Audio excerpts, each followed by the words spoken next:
You have the remote job and you've already decided you want to move abroad. So why are you still stuck? Maybe it's been a few months or longer, and if someone asked you to explain exactly what's in your way, you probably couldn't. I know because I was stuck for years before I finally moved abroad, and since then, I've relocated 5 different times and have helped others do the same. So in this video, I'm going to show you the #1 block I found after surveying people who were actively planning this move, the one mistake that makes it worse, and what to do instead so you can finally get unstuck. And for most people, the problem starts before you even begin. I wanted to move abroad for years, and I just didn't. I knew I wanted it, but I could never figure out what was stopping me, and that was so frustrating. One week, I'd look into different countries and get really excited. Then I'd look into visa options, but still never move forward. That went on for years until a friend told me about a program in Spain. So on a whim, I applied. And that's what finally got me to Europe. But there's a reason that move happened when all the others before it didn't. And it has nothing to do with how badly I wanted it. When you've never moved abroad before, there's no natural order to any of it. If a job were relocating you, the company would pick the country, help you with the visa, and give you a start date. 3 of the hardest things done for you before you even had to think about them. As a remote worker, none of that exists. You have a remote job, so there's no specific reason pulling you toward one country over another. That can create real decision paralysis when you have too many choices, because a lot of places sound really nice, but there's no specific reason for you to move there. So it gets hard for you to make a big decision based on very little information. On top of that, figuring out how to apply for a visa for the first time can be confusing. It's a boring logistical process that's hard to move forward on when you're not even sure about where you're going. And there's no clear timeline either, because you don't know if moving abroad is going to take you 1 month or 1 year. Doing it for the first time, moving abroad is a pile of unrelated decisions, all unfamiliar, all at once, with nothing pointing you toward any of them first. That's what changed for me when I applied for that program in Spain. All of a sudden, I knew where I was going and when I had to be there. The path got clear, not because I'd figured something out, but because those decisions had already been made for me. For remote workers, that's what makes this harder. Nothing is pointing you forward, and so you stay stuck. And if that's where you are right now, you're not the only one. The data backs it up. I sent out a survey to people who were actively planning their move abroad to figure out what their biggest blocker was. I wanted to figure out the thing that's really standing in the way. My assumption was that it'd be something logistical. The visa's complicated, or I don't know where to go, something that can be answered practically. That's kind of what I assumed, but I gave them a variety of options to choose from. Here's what they said. 2% said the conversation with their employer, which means they felt nervous about telling their boss that they're moving. 8% said social isolation. Honestly, I expected this to rank higher because a lot of people tell me they're worried about leaving their friends and family behind. 8% said stuck despite income. I'm not totally sure what to make of this one. I think it means they know they have the income, but they still can't explain what's actually keeping them stuck. 12% said fear of regret.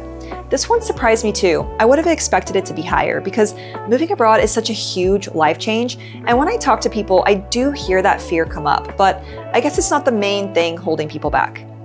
21% said unclear destination. This one doesn't surprise me.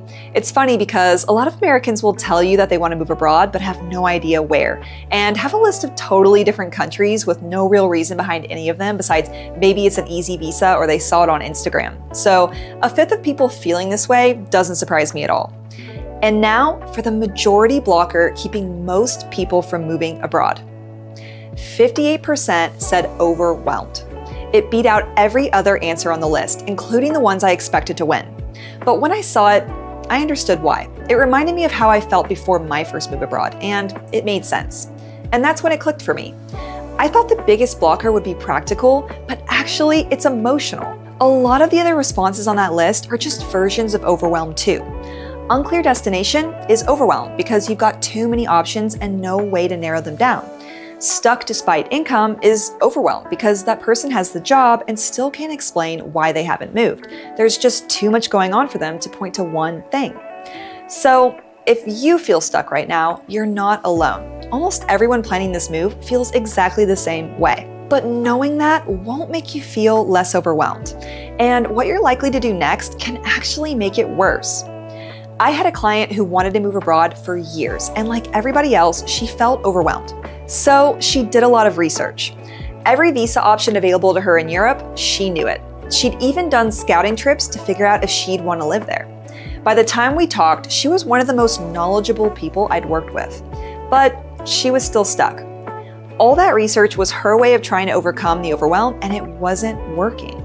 But that's not what more research is supposed to do. So what was going on? Turns out, not knowing anything and knowing everything aren't two different problems. They're the same one. Think of it like a spectrum. On one end, you know nothing. No visas, no countries, nothing. On the other end, you know everything, like my client. And overwhelm sits on both ends of that spectrum. Not knowing anything keeps you stuck because you don't know where to start. Knowing everything keeps you stuck because you've now got too many options and no way to choose between them. It's the same paralysis, just coming from two different directions. People aren't stuck because they don't have enough information. At a certain point, more information stops helping and starts becoming the obstacle itself. So, if more research isn't the answer, then what is? A few months ago, I opened up a few free calls, 15 minutes one-on-one for people who felt blocked in their move abroad. One of the women who joined was Karen, and her whole vibe was overwhelmed. She was frustrated and kept asking herself why she wasn't doing this already. And she just started reeling off different countries, fear of leaving people behind, not understanding the visa process, all these different questions and fears at once. So on the call, I told her the one thing she needed to do next based on where she was in the planning process. Just that one thing to get her moving in the right direction. And she was so relieved. By the end of the call, you could tell she'd finally been able to take a breath. She was just like, okay, great. What changed for Karen wasn't more information. It was this. The way through isn't gathering more information, and it isn't waiting until you feel ready. It's picking one small specific thing and finishing it. Making long lists and pulling yourself in different directions is what overwhelms you. Most of the time, you don't need more information. You need to make a choice and execute on it, even if you're a little afraid to. For some people, that choice is location. So do your research, narrow it down, and decide. Once you've done that, look into visa options, figure out which one applies to you. Each step moves you closer to your move. I know it can feel overwhelming when you don't always know where to start, but starting somewhere is the start. You just take the next small step, the one you can realistically accomplish right now, even if it scares you a little, and let that move you forward. That's how you get past overwhelm. Not by looking at the whole picture, but by looking at the one next step in front of you and taking it.